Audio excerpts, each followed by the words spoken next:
ni mkubwa mwenzangu, huna utoto wote timi naweza kukuzaa. Mimi wenye miaka 37 nitamzaa mtoto wa 25. Nilikuwa nimevunja ungo wakati unazaliwa? Nilikuwa nimevunja ungo wakati amezaliwa? Makubwa. Kwa kitu gani? Jiulize una matatizo gani wewe? Una psychiatric in your brain.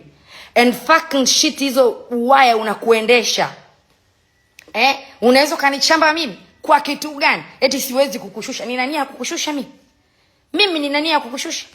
Sina nia ya kukushusha mimi hata siku moja. Kila mtu apambane. Wewe ndio una nia ya kushusha wenzako. Unajidai unamtangazia Paula. Mnafiki mkubwa wewe.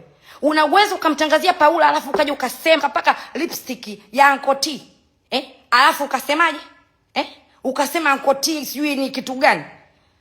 Eti kameingia katoto kanataka kunichamba mimi. Akaya kitu kwanza akasafisha nyota yake, maana ana nyota chafu. Akasafisha nyota yake kwanza. Mimi nafanya kazi silali. Nani alikwambia usilale? It's not being healthy.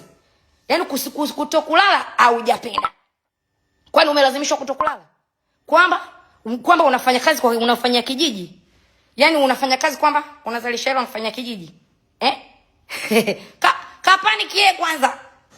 Mara sijui nini. Wewe tulia, mtoto dozi kuingia, acha roho mbaya.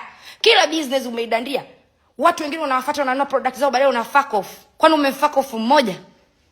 Ulikuja kuniomba msamaha kwa sababu nilikuwa nina mabomu yako. Ukuniomba msamaha kwa kupenda. Nilikuwa nina posti utapeli wako.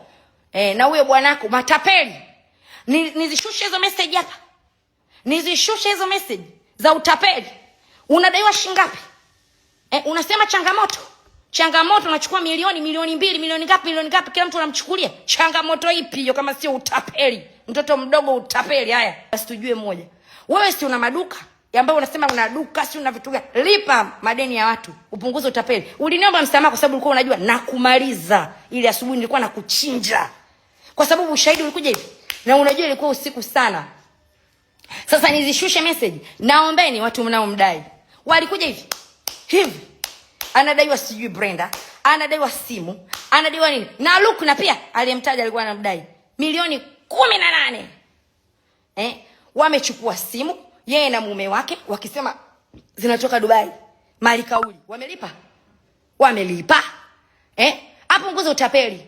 Apunguze kijibaro. Kwani ukifanya kila biashara ndio utafanikiwa? Nikuulize. Kwani ukifanya kila biashara ndio utafanikiwa? Sawa, fanya, no problem.